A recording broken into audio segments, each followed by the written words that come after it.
হবে। আমার একটা দুঃখ থাকে যে আমি মরার আগে যদি মেয়েদের বিয়ে করতে পারতাম তাইলে আমি বাঁচতাম। আমি একদম দুঃখে থেকে মরতাম, আমার জন্য কোনো চিন্তা নেই। আমার শুধু এই মেয়েটার জন্য আমার খুব কষ্ট হয়। আর ওর মা কেমনে পারবো এই মেয়েটাকে সাইডে আমার সাইডে চলে যাক, এটা তো তার পেটে ধরা মেয়ে, এইটাকে সেটা কেমন করে যাবে, কেমন নিষ্ঠুর চিন্তা করে।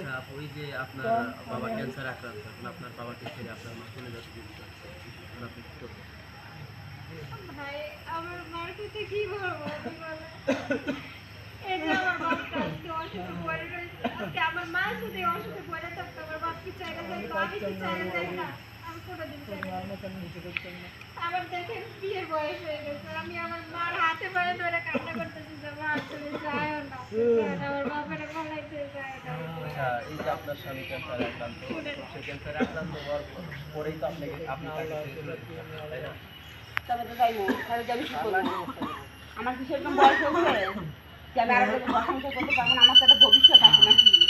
সেই কারণে আমি চলে যাচ্ছি। আমার আচ্ছা থাক, আপনার বিয়ের উপযুক্ত মেয়ে, তাকে বিয়ে না দিয়ে আপনি এই দায়িত্ব পালন করেন। এই দায়িত্ব আমার না, এই দায়িত্ব তার বাপের। যখন একটা মেয়ের ডিভোর্স হয়ে যায়, সন্তান কি তারা দিয়ে দেয়? দেয় না, কখনো বাপের কাছে রাইখা দেয়। তাহলে ওর বাপ তো জীবিত আছে, এখন তো মরে নাই, তাহলে তো আমি রাইখে যাইতেছি।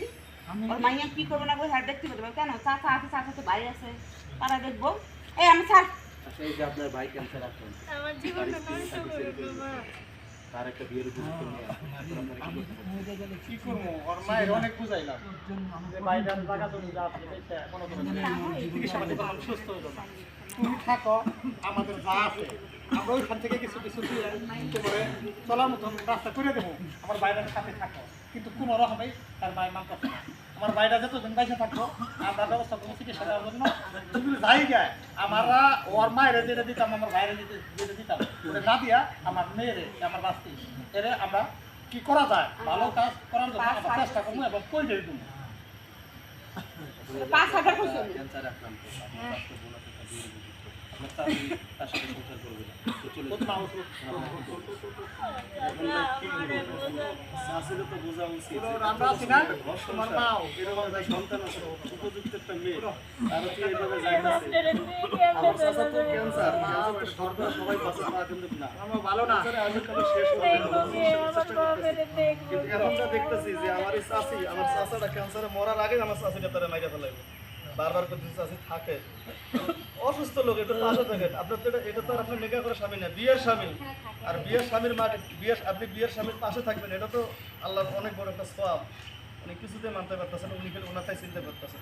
আসলে আমি আর বুঝতেছি না চাষি কি এতদিন কি এইবার কি সম্পত্তির লোভে ছিল যে সয় সম্পদ যা আছে সব কিছু বিক্রি করে অনেক লাখ টাকা সম্পত্তি দিচ্ছে আমারে। তার মানে আপনি আপনার স্বামীকে ছেড়ে চলেই যাবেন। হ্যাঁ আমি জানি, আমি তো তার জন্য বই পাশা। দর্শক, ভিডিওটি মডিফাই করে বানানো হয়েছে জাস্ট আপনাদের বোঝানোর সাথে। যারা এরকম ক্যারেক্টার ভাই আমার একটা লাস্ট ভিডিও সতর্ক হয়ে যান, নইলে এই যে বিয়ের উপযুক্ত মেয়ে এরা এতিম হয়ে যাবে।